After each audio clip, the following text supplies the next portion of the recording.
కేవలం కేసీఆర్ ను హింసించమే లక్ష్యంగా పెట్టుకున్నారని మాజీ మంత్రి హరీష్ రావు తీవ్ర ఆరోపణలు చేశారు. ఇవాళ తెలంగాణ భవన్లో ఆయన కాళేశ్వరం ప్రాజెక్టుపై కాంగ్రెస్ కుట్రలు, కమిషన్ వక్రీకరణలు, వాస్తవాలు అనే అంశంపై పవర్ పాయింట్ ప్రెజెంటేషన్ ఇచ్చారు. ఈ సందర్భంగా హరీష్ రావు మాట్లాడుతూ రాష్ట్రంలో రేవంత్ పాలనను గాలి కొదిలి ఢిల్లీ యాత్రలు చేస్తున్నాడని మండిపడ్డారు. వాస్తవాలు లేకుండా వండి వార్చిన రిపోర్టే కాళేశ్వరం రిపోర్ట్ అని కామెంట్ చేశారు.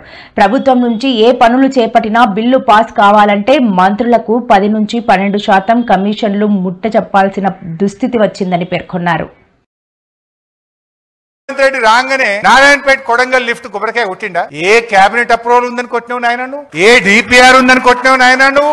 ఏ సిడబ్ల్యూసి కమిషన్ రిపోర్ట్ ఉందని నువ్వు పనులు స్టార్ట్ చేసినావు అని అడుగుతున్నా. ఇది నేను నోటి మాట చెప్తలేను. ఇన్ఫర్మేషన్ యాక్ట్ లో నేను అడిగితే సమాధానం 11/9/2024 లో రాష్ట్ర ప్రభుత్వ ఇరిగేషన్ శాఖ ఇచ్చిన ఆన్సర్ నాకు please provide calculations and details of cost benefit ratio అన్న రిప్లై డిపిఆర్ అండర్ ప్రిపరేషన్. ఎప్పుడు కొట్టిండు రేవంత్ రెడ్డి కొబ్బరికాయ? ఫిబ్రవరి 2024 కొట్టిండు. నాకు రిప్లై ఎప్పుడు వచ్చింది? 9th month 2024 వచ్చింది. అంటే డిపిఆర్ లేకుండానే కొబ్బరికాయ కొట్టిండు, పనులు స్టార్ట్ చేసిండు. Please provide clearance documents from central water commission, ministry of environment and central electricity authority under process. అంటే సిడబ్ల్యూసి అనుమతి లేదు, ఎన్విరాన్మెంట్ అనుమతి లేదు, డిపిఆర్ లేదు. మరి ఇవాళ దాన్ని పనులు ప్రారంభించిండ్రు, బిల్లులు చెల్లించిండ్రు. ఇప్పుడు ఎవరిని వేయాలి లోపల? కాళేశ్వరంకి అన్ని అనుమతులు ఉన్నాయి. నువ్వు ఏ అనుమతులు లేకుండా, డిపిఆర్ లేకుండా, సిడబ్ల్యూసి అనుమతులు లేకుండా నువ్వు ఎట్లా కడతావు ఈ ప్రాజెక్టు అని అడుగుతున్నా.